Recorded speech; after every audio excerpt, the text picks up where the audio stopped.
When an elderly woman's treasured locket disappears, private investigator Helena Monroe uncovers a trail that leads far beyond one quiet neighborhood.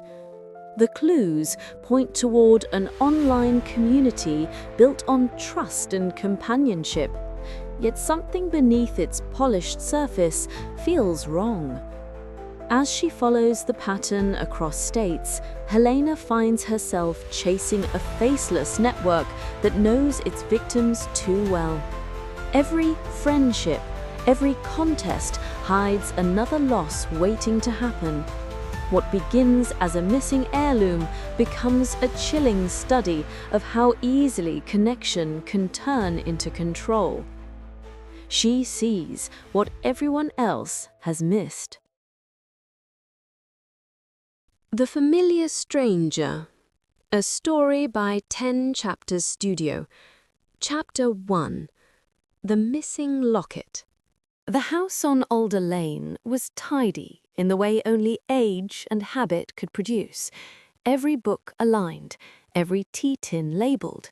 No piles, no clutter, just warmth and order, and a sense of someone who had spent decades learning how to be alone without being lonely.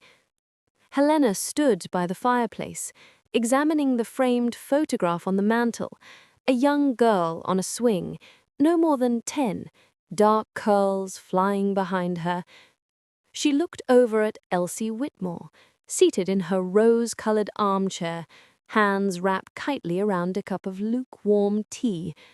Her niece, Lydia, hovered by the kitchen, letting Helena lead. "It was just the one thing," Helena asked gently. "Yes, nothing else touched. Even the cash in the desk drawer, still there. Just the locket." "Tell me about it." "It's old, Edwardian, platinum, not silver. My grandmother wore it every day of her life. My mother tucked a miniature portrait of her father inside, and she voice broke. I kept nothing inside, just the chain of it, the memory." "And you last saw it when?" 2 nights ago. I wear it sometimes before bed. I don't sleep with it on, but I had it on the nightstand. And I locked the door. I know I did." Helena waited. These cases were never just about locks. She lowered herself into the seat across from Elsie, careful not to crowd her. "Did you have any visitors that day?" "No. Well, not exactly. There was a man the day before, out by the fence. I was cutting back the hydrangeas." "What kind of man?" "He said he was just passing through, looking at the old houses." She gave a shaky laugh. "He complimented my garden, said it reminded him of his mother's. I told him about the composting mistake I'd made, and he laughed and said Miss April seemed to like it. That's when I found it odd." Helena looked up. "Miss April?" "My cat. April is short for April Rose. I've never seen him before in my life, and I certainly didn't tell him her name. But he said it like we were old friends." She shifted in her chair. Then he asked about the library book on the porch table. Said his mother used to love Eudora Welty. I hadn't even opened it yet. Helena said nothing for a moment. "Did he ask to come inside?" "Oh no, not at all. He was just very talkative. That's it. Asked lots of questions. Hard to get away from. Then, suddenly, he smiled and said he'd best be off. I watched him walk down the street. Never saw a car." Lydia spoke from the doorway. "I thought it might have been someone casing the neighborhood, but no break-in, no broken glass." "Back door?" Helena asked. "Locked," Elsie said. "I double-checked." Helena looked around. The house was indeed untouched. No sign of forced entry, no upturned drawers. Just a missing heirloom with no clear path in or out. "What do you think, Miss Monroe?" Lydia asked. Helena stood and moved toward the hallway. Maybe, yes, but I'm more interested in how he knew the name of the cat. She paused by the bedroom. The nightstand drawer was open, the velvet-lined box inside yawning and empty. No prints on the lacquered surface. No scuff marks. Has anyone else been here recently? Cleaners, deliveries, utility workers? No one, except the man at the fence. Helena walked slowly back into the living room. You said he never entered the house. Correct. You said the doors were locked. Yes. Helena looked again at the small square of window above the sink, partially open, just wide enough for someone determined. She turned back toward Elsie. Would you mind if I took a short look around the garden? Elsie hesitated, then nodded. Of course. Helena stepped out into the afternoon sun. The hedges were carefully trimmed. A pair of pruning shears hung from a hook by the shed. Nothing out of place, except for a faint indentation near the flower bed, a shoe print, possibly, not deep enough for certainty. She was halfway back toward the house when the neighbor stepped onto his porch. You hear about Elsie? The man called. Yes. Did you see anything unusual the other day? He rubbed his chin. I saw him talking to her over the fence. Dark jacket, tall, seemed polite. Did he come back? The neighbor shaken his head. But I saw him the day before, just around dusk. He was walking real slow past the hedge. Helena narrowed her eyes. Did he go up to the house? No, he said, but he did stand by the gate. Just stood there a moment, then he walked off. Did you catch where he went? The man shook his head. Down the block. Lost him near the corner. Helena glanced back at Elsie's porch. Whoever he was, he hadn't taken the cash, hadn't rifled through the house. Just a single item, known only to Elsie, unless someone had been watching her longer than she thought. End of Chapter 1. Chapter 2. The Man by the Fence. The next morning broke cool and still. Helena parked a few houses down from Alder Lane, her coffee cooling beside her, as she watched the quiet street. Crimes like this rarely began with violence, they began with curiosity. Elsie opened the door before Helena could knock. I barely slept. Every sound felt like him coming back. Let's make sure he didn't, Helena said. Inside, the house was untouched, windows latched, locks intact, no new prints or scuffs, only a faint grit along the back door hinge. She photographed it anyway. Lydia trailed her, clutching a notepad. The police called. They don't think it's connected to the other thefts. Said they'll note it in the system. They always do, Helena murmured. But there's a pattern starting. They spent the morning canvassing further down the street. The first few homes had no cameras. Then, at the pale blue duplex on the corner, a woman in gardening gloves answered. A new neighbor, wary until Helena showed her ID. Oh, you're here about Elsie, she said, lowering her voice. I saw that man everyone's talking about. Not the day of the theft, the day before. Helena leaned slightly forward.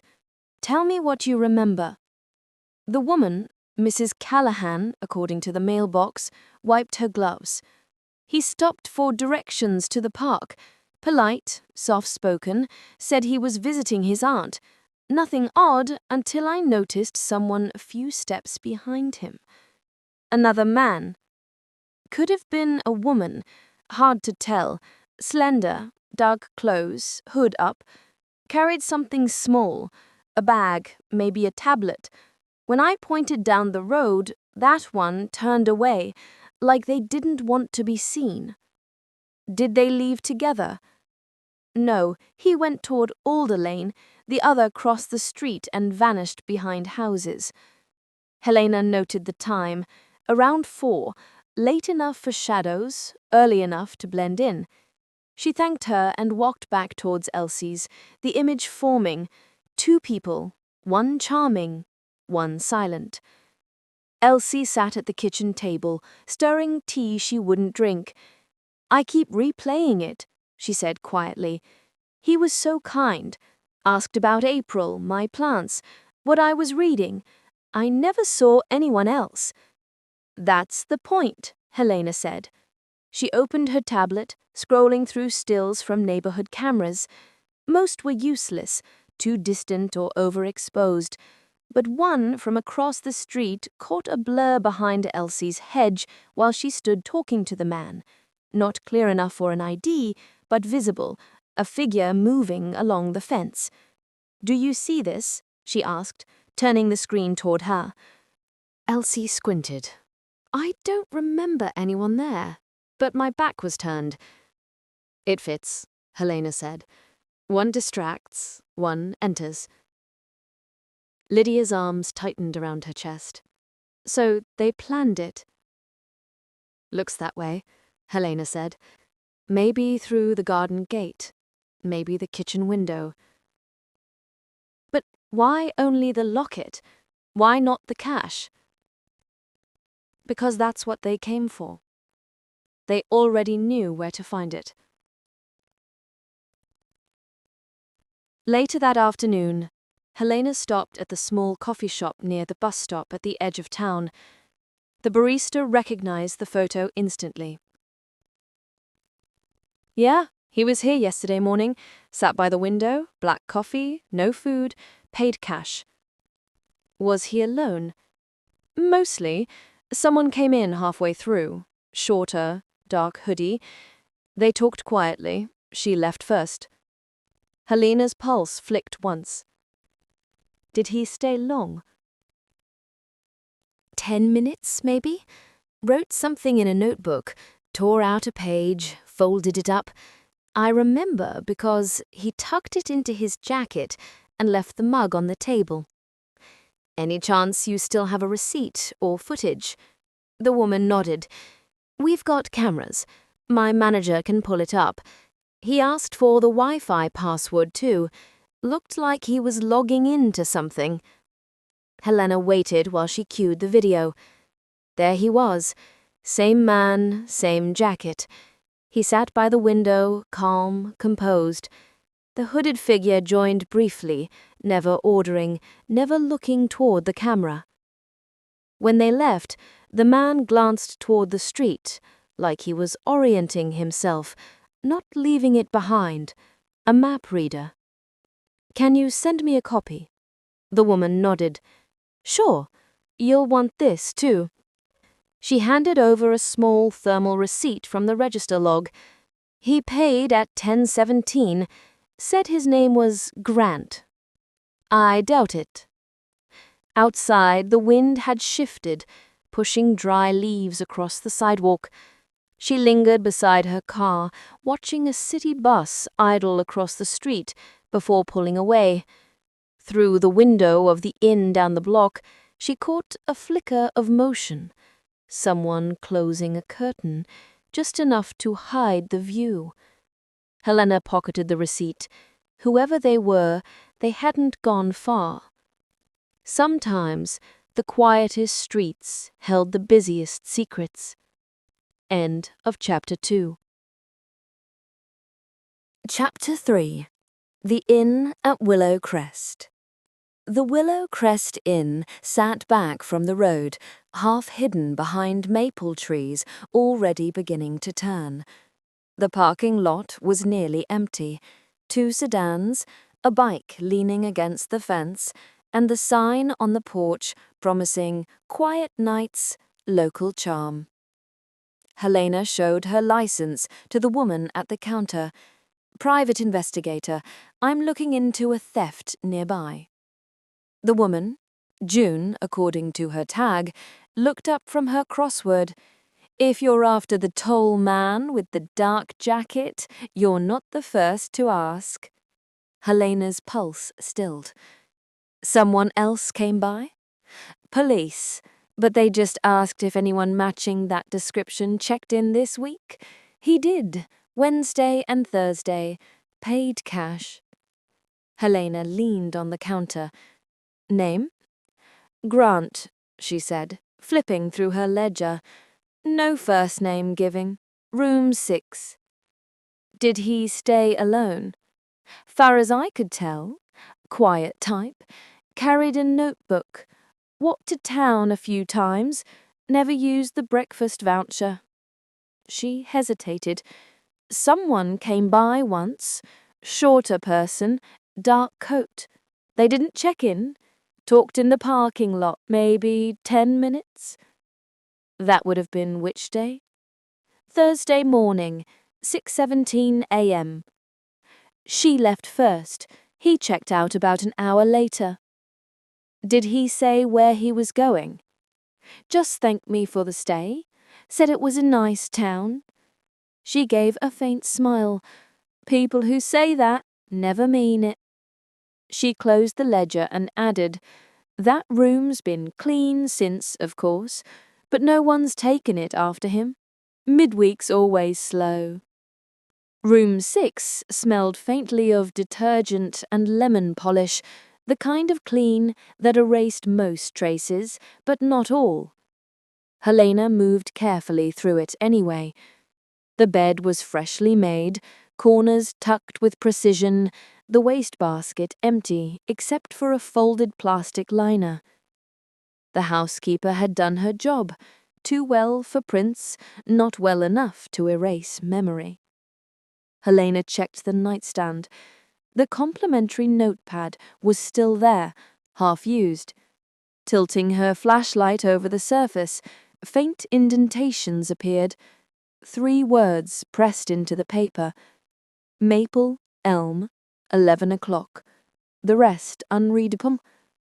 She photographed it, then slipped the pad into an evidence sleeve. Outside, the air was bright and thin. She met June again on the porch. Have you got cameras here?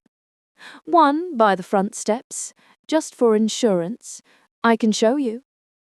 Inside the small office, the monitor flickered through motion capture clips. June skipped ahead to Thursday morning, 6:17 a.m. The man appeared, carrying a canvas bag and walking with the same easy confidence Helena had seen on Elsie's footage. Here, June said, pausing. That's him leaving.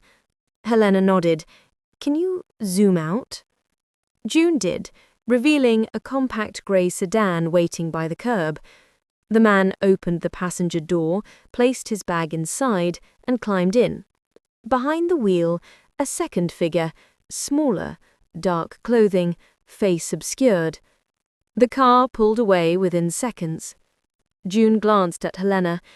Can you read plates from that? Let's find out. Helena took a still image and adjusted the contrast until the reflection on the bumper cleared just enough. Virginia plates, not local. Out of state? June asked. Maybe rented, maybe not. Helena pocketed her drive. Either way, they weren't planning to stay. That afternoon, Helena stopped by the small police station in town, a single-story building with sun-bleached siding and a half-functioning AC unit. Detective Ruiz was behind the front desk, sleeves rolled up, watching something on his phone. Monroe, he said when she entered, heard you were sniffing around Alder Lane. You've been heard right. She dropped the photo stills on his desk. You've had 3 similar thefts within 40 miles. Same method, no damage, no prints, only 1 high-value item each time. Ruiz frowned.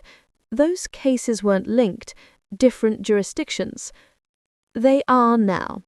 Your man checked in to the Willow Crest Inn 2 nights before Elsie Whitmore's locket disappeared, Paid cash, name Grant. He flipped through the photos, stills of the man in the cafe, the inn's ledger entry, the partial figure behind Elsie's Hegrose. You're saying he's running some kind of selective burglary ring. I'm saying he knows too much, where people live, what they value, and when they're alone. He looked up, skeptical. You're suggesting surveillance.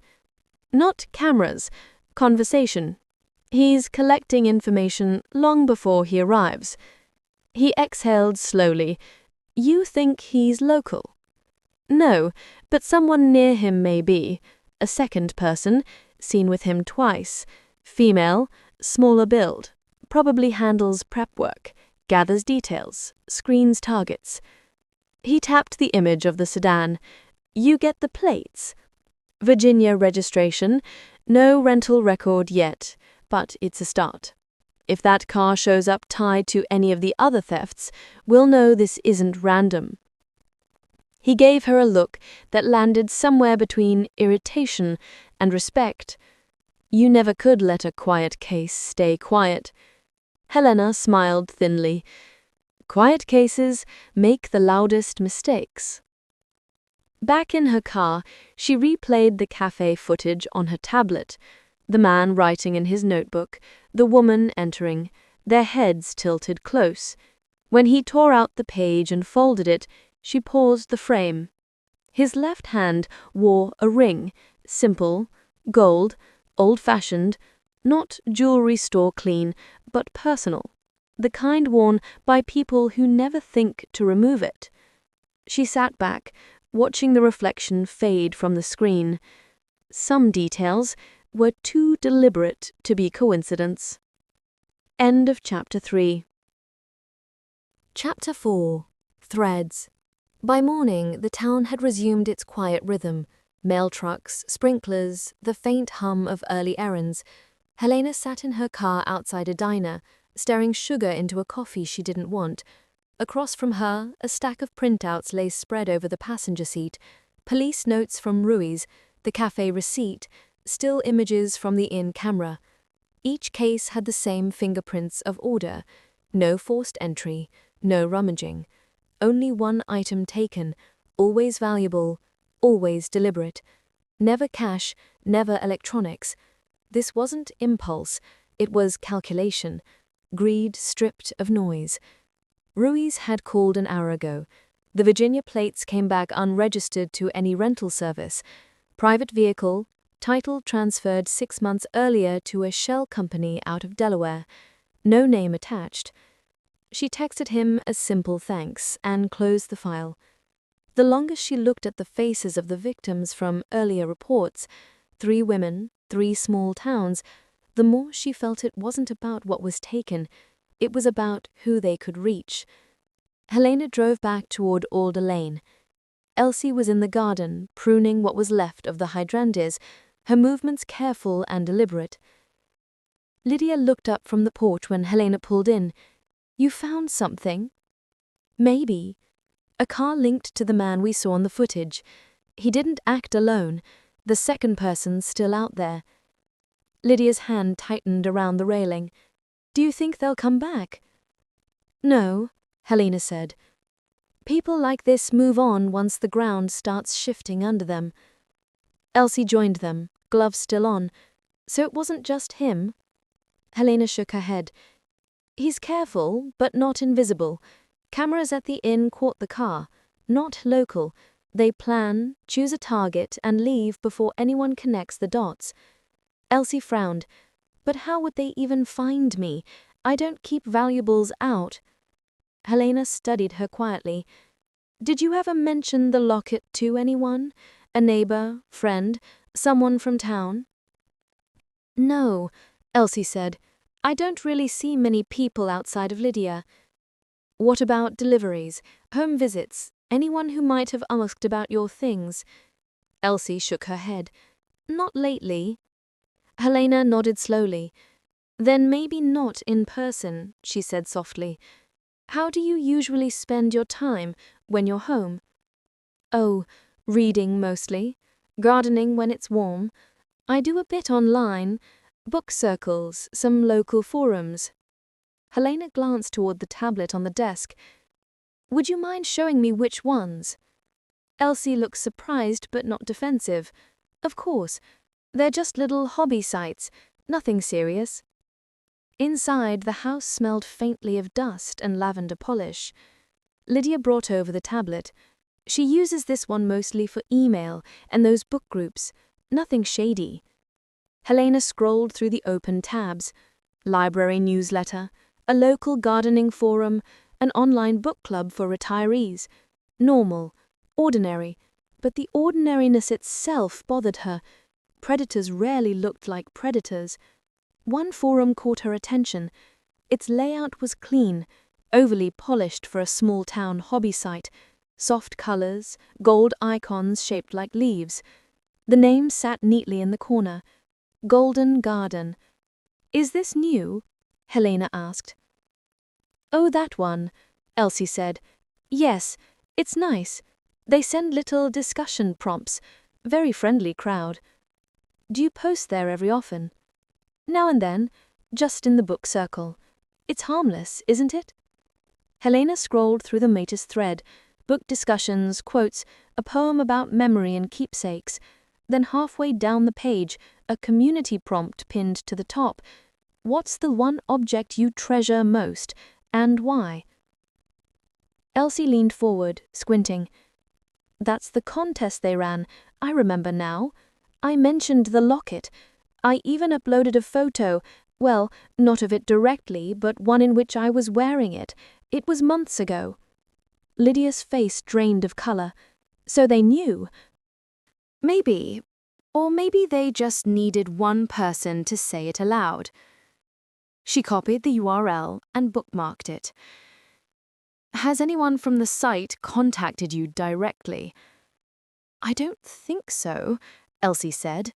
I get messages from the moderators sometimes, reminders about meetings, reading groups. Do they ever ask for personal details? Oh, no, nothing like that. Well, the sign-up form did ask for a mailing address, so they could send prizes, I think.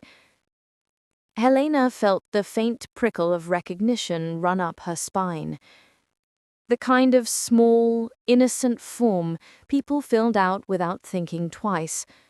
She'd seen it before, in dating scams, in fake sweepstakes, in networks built on slow trust. She took a slow breath. Can you forward me the most recent message from them? Elsie opened her inbox, scrolling carefully. Here, it's from last week, someone named M. Voss, community director, just a newsletter about upcoming activities.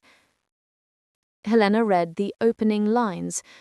Friendly, professional, a woman's voice, polished but warm. We believe in shared stories, small joys, and the treasures that make life beautiful. It was the sort of tone crafted to feel safe. Helena copied the address into her notes. Don't reply to anything new from them. Not yet. Lydia frowned. You think they're behind all of it? I think they might be the door everyone walked through. Helena stood, glancing out the kitchen window toward the yard where the breeze stirred the flowers. Whoever had designed that website knew exactly who they were talking to. People who wanted to belong, people who missed being seen. She didn't believe in coincidences, not this late in the pattern. As she packed up her things, her phone buzzed. A message from Ruiz. Virginia plates flagged in Pennsylvania 3 days ago, moving east. Helena looked toward the road stretching beyond the garden. The quiet had never meant safety. Sometimes it just meant she was catching up. End of Chapter 4. Chapter 5. Echoes Online. Helena stayed up late that night, the glow of her laptop soft against the dark. The Golden Garden homepage looked harmless, pastel tones, watercolor leaves drifting across the screen. A tagline scrolled beneath the logo, "Where stories bloom and friendships grow." She had seen enough digital fronts to recognize the pattern: warmth, invitation, safety. The kind of place built to lower walls. She created a profile under a false name, middle-aged widow, small town address. Within minutes, an automated welcome message appeared. "We're so glad you're here, Grace. Tell us about yourself. What brings you joy?" A simple question, but it wasn't small talk. It was a survey in disguise. Every answer fed an invisible ledger: habits, loneliness, the currency of trust. Helena explored the site's forums: book clubs, cooking circles, photography, poetry. Each thread began the same way: someone sharing something tender, others responding with praise. The tone was relentlessly kind, almost rehearsed. And every few pages she saw something odd: posts gently steering conversation toward personal details. One user asked, "What's something from your home that reminds you of love?" Another replied with a photo and an antique music box. She clicked through profiles: dozens of similar stories, collections of heirlooms, jewelry, old letters. Harmless at glance, but behind every one was an address on the registration form.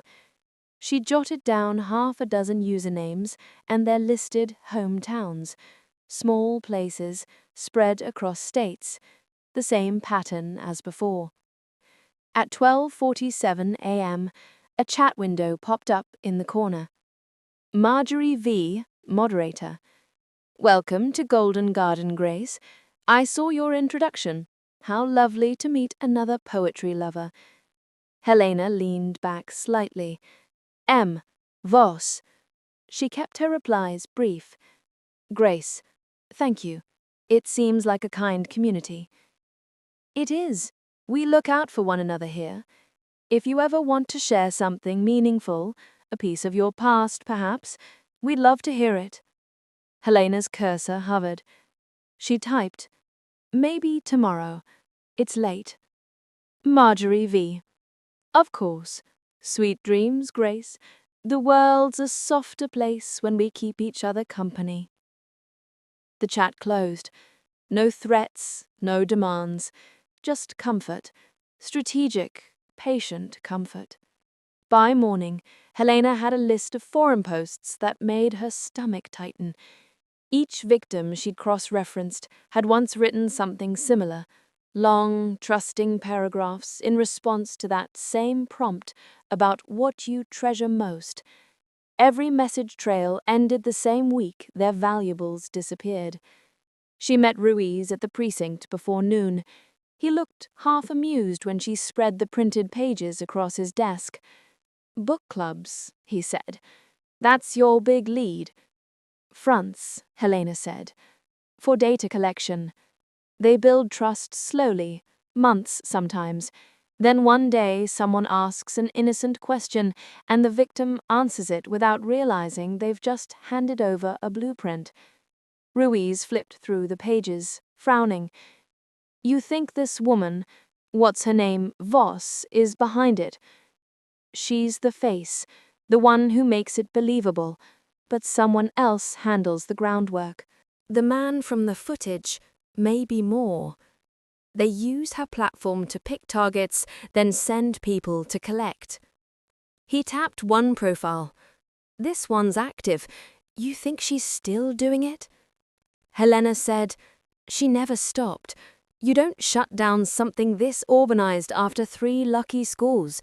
You expand it." Ruiz sat back, running a hand through his hair. "We'd need a warrant to access the site records." "Already in motion. But I don't think she keeps the real lists there. too easy to trace. She's smarter than that." He looked at her. "You almost admire her." "I don't admire her," Helena said quietly. "I understand her." Outside, the afternoon had turned grey. She sat in her car for a long time before starting the engine, watching raindrops gather on the windshield. The Golden Garden chat icon still blinked on her phone, another message from Marjorie V. She opened it. "Just checking in. Grace, I thought of you when I read this line today. Every memory we share becomes a petal that never fades. Don't forget to post your favorite keepsake when you're ready." Helena stared at the screen. It was elegant manipulation, the tone of someone who made strangers feel chosen. She closed the chat without responding. Later, back at her apartment, she printed the image of Marjorie V's profile photo. It was too perfect. Soft lighting, pearls, eyes slightly averted. The kind of portrait that looked professional, but not quite stock. A reverse image search confirmed the photo belonged to a retired teacher in Maine, used without her knowledge. Helena exhaled slowly. "Of course," she murmured. She pinned the photo beside the others: Elsie's locket, the man from the inn, the car with Virginia plates, and drew a line between them all. The pattern was widening. The phone rang again. Ruiz. "The Delaware company just came back, the one that owned the car. You'll want to see this." "Who's behind it?" "Something called Voss Foundation, claims to promote digital literacy for seniors. Looks legit." Helena's hand stilled over the notepad. She'd heard the name before, at conferences, charity events, even in news segments about online safety. Always smiling, always gracious. Melanie Voss. Helena leant back in her chair. The name felt familiar because it was everywhere. But now it finally made sense. Where the money came from. End of Chapter 5. Chapter 6. Patterns and Phrases. Rain fell in a steady hush the next morning, the kind that softened edges and made the world look washed clean. Helena parked outside County Records office, where Ruiz was waiting with a cup of coffee and a folder so thick it looked like it had lived several lives already. "She's good," he said, handing it to her. "Melanie Voss, real charity, registered non-profit, IRS compliant. The Voss Foundation for Digital Literacy. Headquarters in D.C., satellite programs in 5 states. Teaches seniors to navigate technology safely." Helena flipped through the glossy photos, smiling retirees at computer workshops, tablet tutorials, the same logo she'd seen on the Golden Garden website, the stylized golden leaf. "And she built this empire on trust," Helena said quietly. Ruiz nodded. "And a hell of a PR team. She's on morning shows, panels, even a TED Talk on empathy in the digital age. The perfect mask." "She's the face," Helena said. "The real operations hidden behind layers of legitimate activity." Ruiz took a sip of coffee. "There's something else. The server for Golden Garden is hosted under the same corporate umbrella as a foundation, but it's not listed anywhere public, only shows up in technical filings.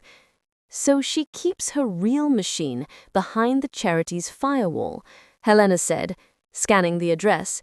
"Smart. Puts everything under one umbrella. Money, users, data." Ruiz shrugged. "We can't touch it yet, not without federal jurisdiction, and I doubt the Bureau will take a small-town case seriously, even with your name on it." Helena smirked faintly. "They never did before." She studied the photos again. Every image of Melanie radiated credibility. the careful wardrobe, the confident warmth of a woman who'd built her reputation on helping the vulnerable. But Helena had seen that expression before. Different face, same hunger. The kind of person who learned early that trust was currency, and empathy the fastest way to spend it. "What about the victims?" she asked. "Any connection beyond the site?" Minor overlaps, some joined her workshops, a few donated small amounts online. Nothing overt, but the money flow gets interesting. Ruiz flipped to the last page. The Delaware company tied to that Virginia car is one of 3 LLCs that make consulting transfers to her foundation every quarter. Each one uses different shell accounts. How much? Hundreds of thousands. Tax records make it look like sponsorships. Helena whistled softly, and all of it under the banner of teaching old people how to stay safe online. They sat in silence for a moment, the rain tapping against the windshield. Helena turned one of the foundation pamphlets over. On the back, printed in delicate script, was a quote, "We remember the details that matter." Her pulse quickened. "Ruiz," she said, holding it up, "that line's the same as the one the caller used on Elsie's voicemail." He frowned. "You're sure?" "Word for word." So, they're not just stealing from her platform, they're branding it. "It's part of the psychology," Helena said, a repeated phrase that feels comforting. It ties everything together, the calls, the messages, even the ads. It's their signature. Ruiz looked up from the file. "You really think she knows about all of this, personally?" Helena didn't answer right away. She thought about the pattern, the confidence, the meticulous detail, the quiet arrogance of someone who didn't need to get their hands dirty to feel in control. "Yes," she said finally, "but she doesn't do it alone. She recruits people who owe her loyalty, people who think they're helping her test online safety. They run the profiles, collect data, and pass it up the chain. She keeps her hands clean." "And our guy?" "The collector," Helena said. "He's the one who turns information into action." "So what now?" Helena said. "We follow the phrase, track where else it's been used, advertising, transcripts, press kits. Someone wrote that line for her, or with her, and whoever did probably has access to the inside." He nodded. "I'll start digging." Helena closed the folder, rain pattering harder against the glass. "I'll go back to the victims. If Golden Garden's still live, there's a chance she's grooming the next set already." That evening, she sat in her apartment with the lights off, the glow of her laptop painting faint lines across her face. The Golden Garden chat list flickered with new posts. Hundreds of them, growing by the hour. It was a world of lonely people thanking strangers for remembering their birthdays, sharing pictures of pets, asking questions that gave away too much. And there, under a thread titled "Kindness Never Forgets," was a familiar username, Marjorie V., moderator. She had posted a new prompt. "When was the last time someone truly listened to you? What did you tell them?"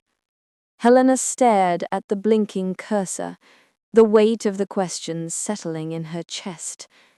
Whoever answered next might be tomorrow's victim. She typed a short reply under her alias, Grace. "Sometimes it's easier to talk to someone you don't know." The message sent. Within seconds, the moderator's icon appeared. Typing. Helena exhaled steady and quiet. If Melanie Voss wanted another story, she'd just found one. End of Chapter 6. Chapter 7. The Contest Files. 2 days later, Helena sat across from a federal cybercrime liaison in a beige conference room that smelled faintly of printer toner and exhaustion. The agent, Levin, was young enough to still believe bureaucracy could keep up with crime.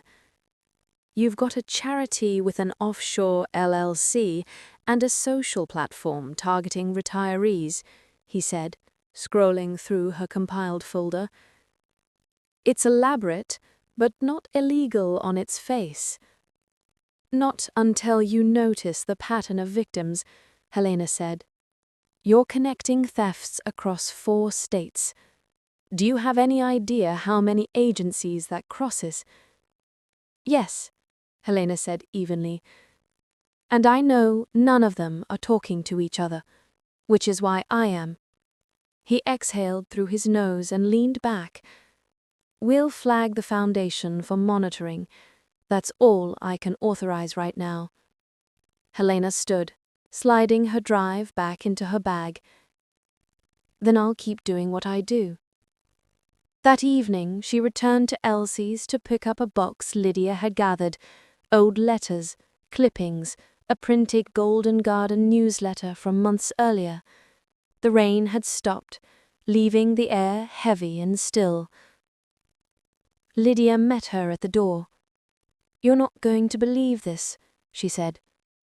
"Aunt Elsie saves everything, including the contest email." At the kitchen table, Lydia opened a message titled, "Thank you for entering the Golden Garden Memories contest. Near the top sat a button, View your entry." Helena clicked. The page that opened wasn't flashy, just a plain confirmation screen with Elsie's name, hometown, the short paragraph about the locket, and a small line at the bottom. Status: reviewed, MV. There was no login page, just a private link so people can preview their entries. Elsie looked stricken.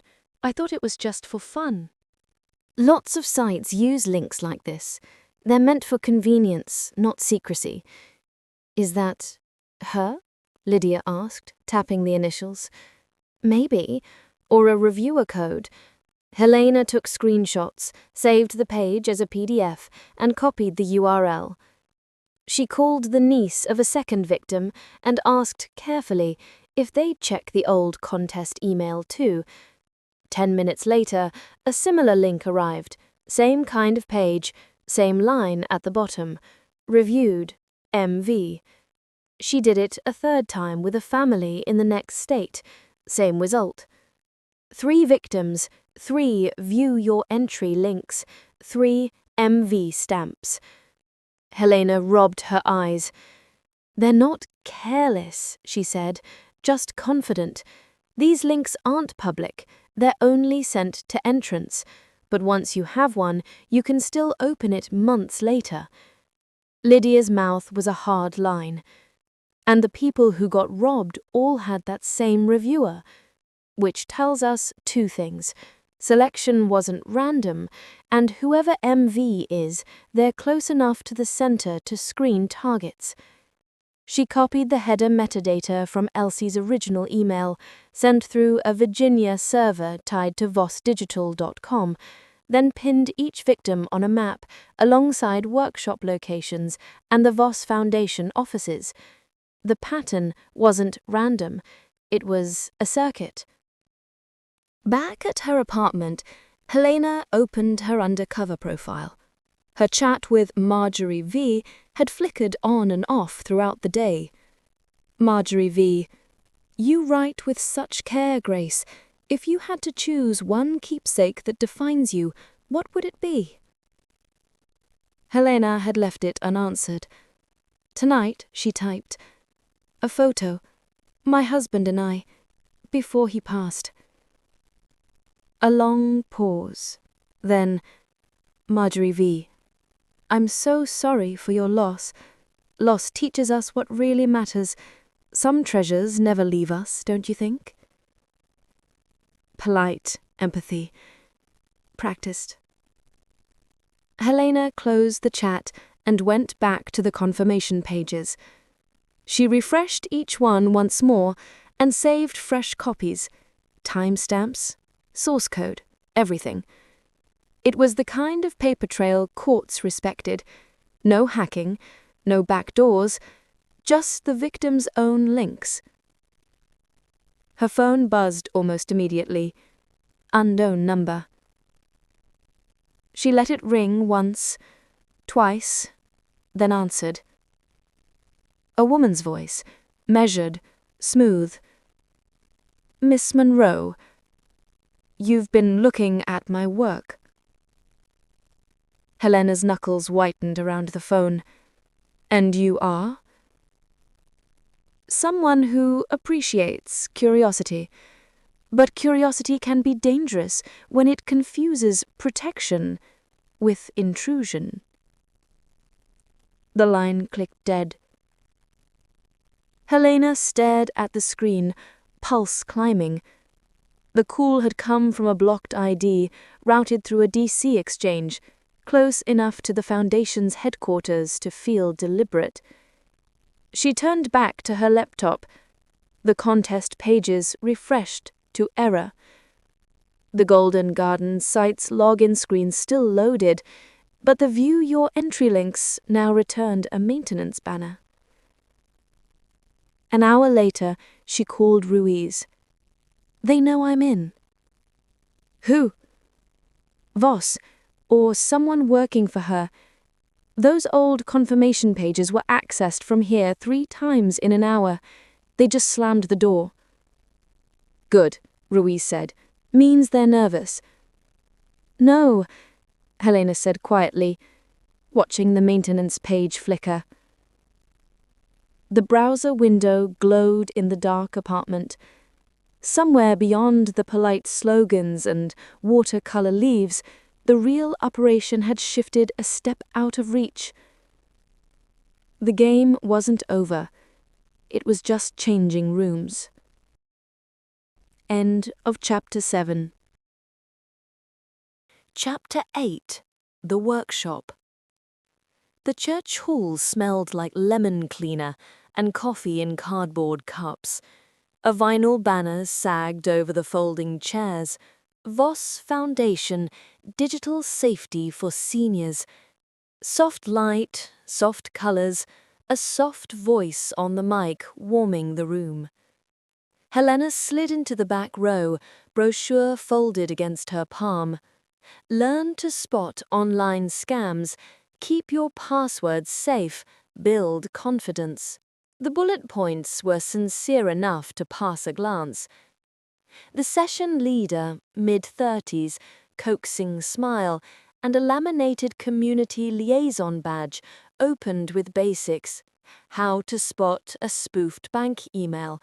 Why you never read a one-time code aloud. What real bank staff won't ask on the phone. She walked them through a fake sign-in page, a tech support pop-up, the difference between a passcode and a password. Heads nodded, pens scratched. Only then did she pivot. "One more element. Oversharing," she said, lifting a stack of index cards. Scammers stitched together harmless details, pets' names, routines, heirlooms, and guess your security answers. So, a quick exercise. Write 3 things you might share online. Pet's name, favorite book, and, yes, 1 cherished object. Don't write your address. We'll anonymize these to show how fast a stranger could profile you. She gestured to a second table. Names and contact go on the raffle card for the door prize, separate from the exercise. Helena watched the small circle bloom under the cover of a lesson. Cameo brooch from my mother, Dad's pocket watch from the war. Volunteers drifted, collecting the index cards to anonymize, and the raffle cards for the drawing. 2 piles, one with stories, one with names and addresses. Separate in view, joined in the hands that carried them away. At the literature table, the handouts were glossy, the talking points crisp. Half tucked beneath them, Helena found a sheet labeled Volunteer Quick Prompts, Q3. What object brings you comfort? Where do you keep it so it's safe? If you moved, what would you pack first? She slid the sheet into her brochure without breaking stride. Break brought weak coffee and murmurs. Helena drifted towards a side corridor marked Staff Only and took one wrong step on purpose. The door opened into a cramped room with mismatched chairs and an urn of lukewarm brew. A slim figure in dark clothes, hood up despite the heat, looked up from a table laid out with clipboards in a neat grid. The posture was familiar, contained, practiced at disappearing. "Restroom?" Helena asked, politely lost. "Other door," the figure said, voice low, and returned to the forms. Helena's eyes skimmed the top sheet just long enough. Assignments, reviewed, stamped in grey, tidy lines beneath. Maple Elm, 11 o'clock. Reviewed, MV. Sycamore, 3rd, 2 o'clock. Reviewed, MV. Not a signature, just initials, but the shorthand struck like a chime. Maple Elm, 11 o'clock. The same pattern she'd seen days earlier on the inn notepad.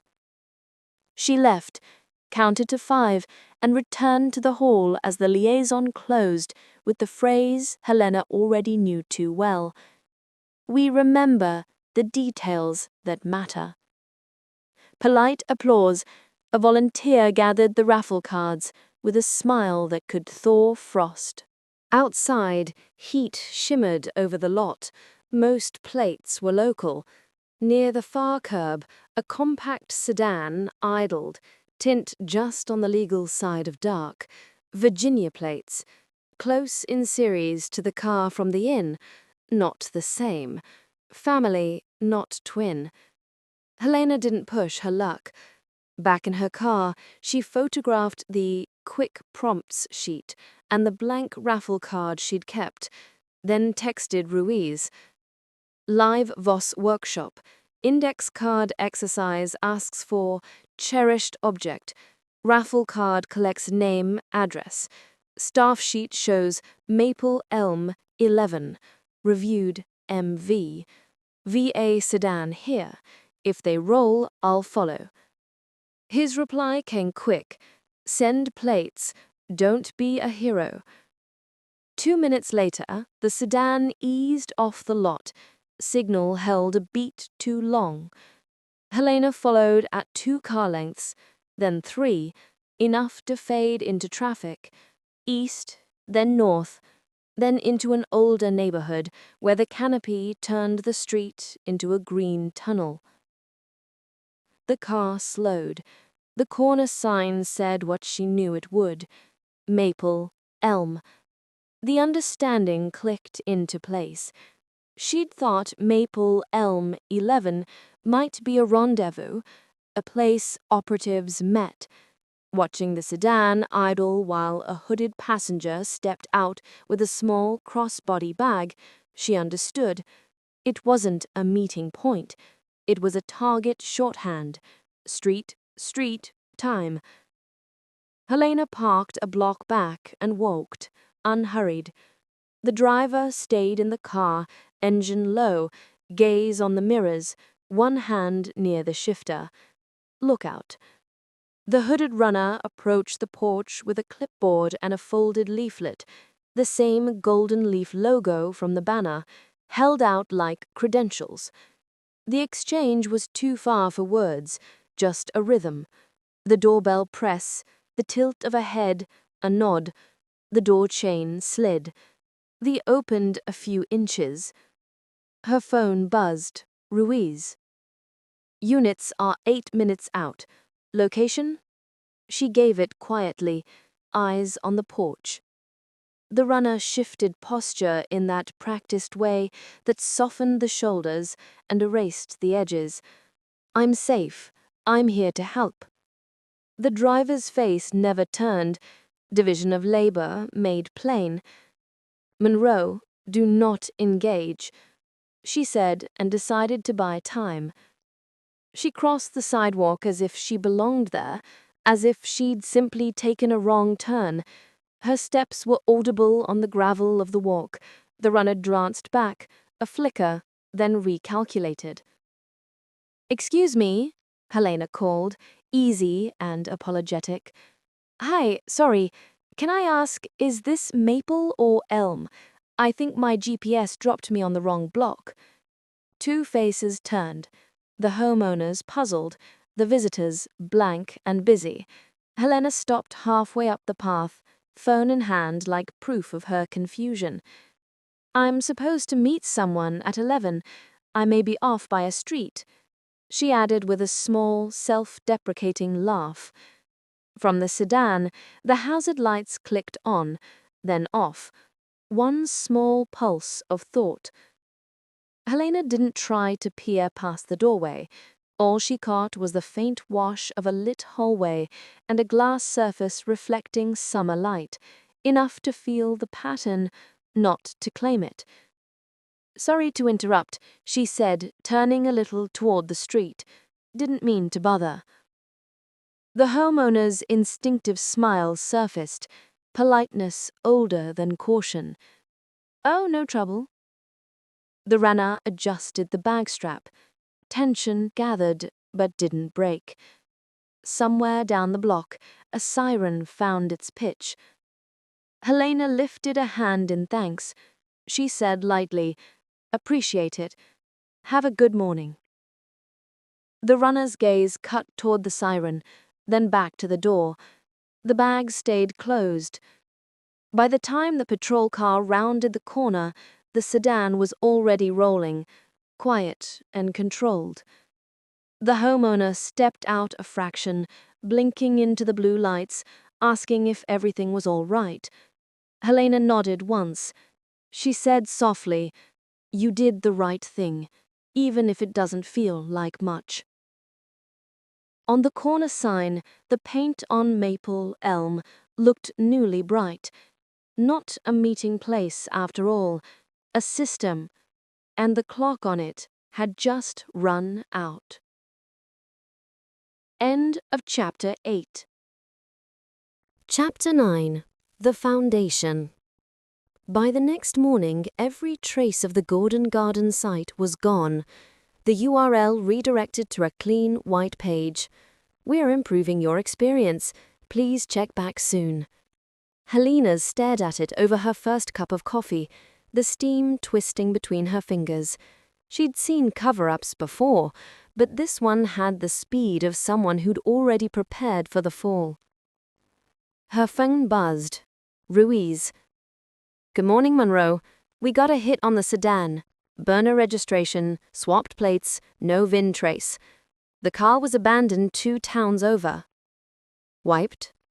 "Bleached clean, no prints, no papers, but the local PD found a Voss Foundation pamphlet under the seat." Helena exhaled slowly.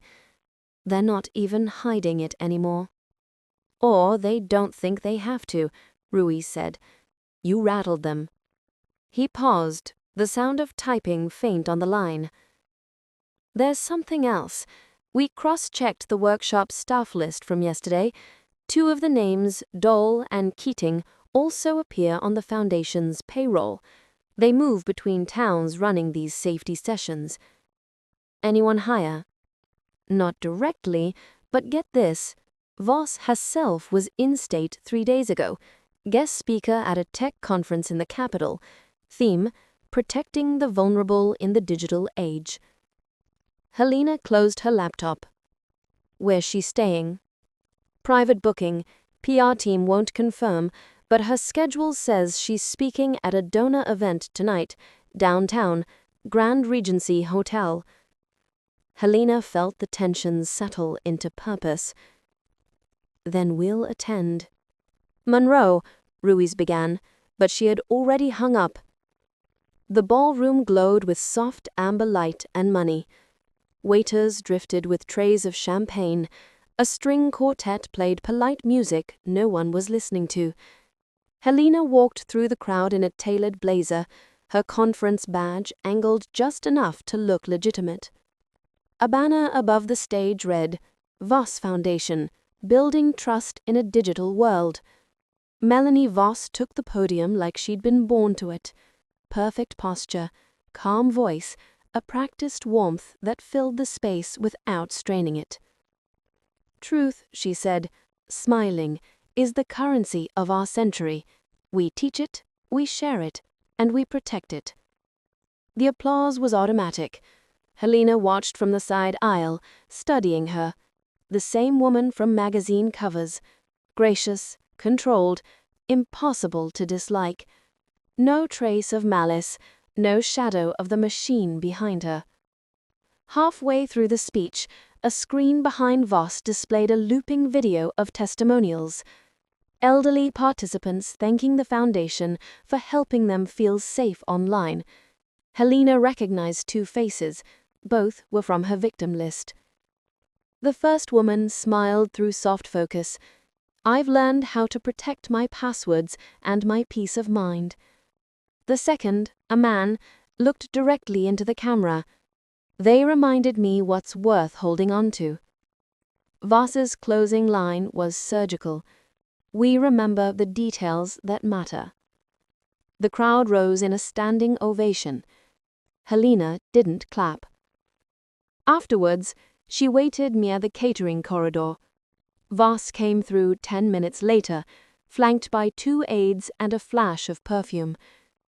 Helena stepped forward, badge half visible. "Dr. Voss, I'm Helena Monroe, consultant on digital security cases. Could I ask you something off record?" Voss smiled like someone accustomed to admiration. "Of course, though I can't stay long. Donor dinner in 20. It's about one of your outreach programs, Golden Garden." For just a breath, something flickered behind Voss's eyes. Surprise or calculation, but her expression never cracked. "Ah, yes, a pilot platform we tested last year, for literary engagement, if I recall. Why?" Helena kept her tone neutral. "We've linked it to a series of high-value thefts across 4 states. Every victim was part of your community." Voss tilted her head slightly, sympathy masquerading as sorrow. "That's terrible, but our work is public, Miss Monroe. Anyone could have exploited the information we shared. That's the irony of security. It breeds exposure." Helena held her gaze. "You reviewed their entries yourself?" Voss blinked, slow and deliberate. "Pardon?" "Your initials, MV, 3 separate victims, all marked reviewed." The aides shifted uneasily. Voss's smile softened, but didn't fade. "Common initials. If you're suggesting something else, I'd advise evidence before implication. I have enough to raise questions, and I doubt your donors would enjoy them." Voss leaned closer, voice lowering. "Questions make excellent smoke, Miss Monroe, but smoke without fire still clears." She turned to go, pausing with one last glance. "Careful what you chase. Sometimes a good cause looks a lot like guilt when you hold it too close." Then she was gone, her entourage folding around her, her laughter trailing like perfume. Outside, night pressed in, heavy and cool. Helena stood by the hotel entrance, phone in hand. Ruiz's message arrived as the valet pulled up. "Federal warrant pending. Cyber unit confirms data transfer from Voss servers. Last night. Encrypted. Overseas." She looked back through the glass doors. Voss was visible only in reflection. Smiling, shaking hands, radiant under the chandeliers. "Too late again," she murmured. But the reflection said otherwise. This time, she wasn't walking away. End of chapter 9. Chapter 10. Roots Exposed. The warrant came through at dawn. Ruiz's voice was rough with no sleep when he called. Cyber unit cracked the overseas transfer. It's not just money, there's a secondary data cache. Encrypted files labeled member archives. Helena was already dressed. Locations? One in DC, one mirrored off-site. Guess where the secondary host traces back to? Delaware, she said. He exhaled. You really don't miss much. By the time she reached the Delaware address, a low glass-walled office building between a pharmacy and a dry cleaner, the sun had burned through the fog. It didn't look like the headquarters of a multi-million-dollar fraud network. It looked like any other small non-profit office. Tasteful sign, window planters, printed flyers about workshops for seniors. Federal agents moved quietly through the lobby, sealing boxes, photographing desktops. Ruiz waved her over. We've got a full chain. Transfers, shell companies, the fake charity fronts, all funneling back here. Voss was laundering both donor money and theft profits through educational partnerships. What about the stolen items? He gestured toward a door marked Media Storage. See for yourself. Inside, long metal shelving line the walls. Cameras, hard drives, jewelry boxes, watch cases, dozens of catalogued evidence bags. A young agent handed Helena a list. We think these are the unsold items. The rest were moved to private auctions or resold through intermediaries. She scanned the column until a single entry caught her breath. Platinum Edwardian locket, item 23B, pending transfer. The bag lay near the end of the shelf. The locket, duller now under fluorescent light, still caught the faintest reflection of movement. Helena turned it in her gloved hand, the chain coiled like a small question. Ruiz leaned against the doorway. They were prepping to ship this badge out tonight, Europe most likely. Someone high up was rushing the schedule. Voss? He nodded. She's not answering calls. Foundation says she left for meetings abroad. Private jet filed for Iceland, then disappears mid-flight tracking, likely rerouted. So, she's gone. For now. Helena placed the locket back in its bag. You'll get her eventually. Ruiz watched her. You don't sound convinced. I am, she said quietly. I just know people like her don't run because they're scared. They run because they already built a second life somewhere else. They stepped back into the morning. Media trucks were starting to gather, voices rising, the sound of certainty too loud for how fragile truth still was. Later, in her office, Helena spread the recovered evidence photos across her desk. The same pattern repeated, each object missing from each life, each chosen with care. Not randomness, intimacy. They'd been robbed by people who read their hopes like blueprints. She stared at Elsie's locket again. For all the talk of technology, of digital trails and algorithms, it always came back to something simpler. The human need to be seen. That was what Voss had weaponized. Not code, not cash. Loneliness. The phone rang. Lydia's voice, trembling but steady. They found it? Yes, they did, Helena said. It'll take a few weeks before it's cleared for return, but it's safe. Elsie's voice came faintly through the receiver. Tell her thank you for listening. After the call, Helena went to the window.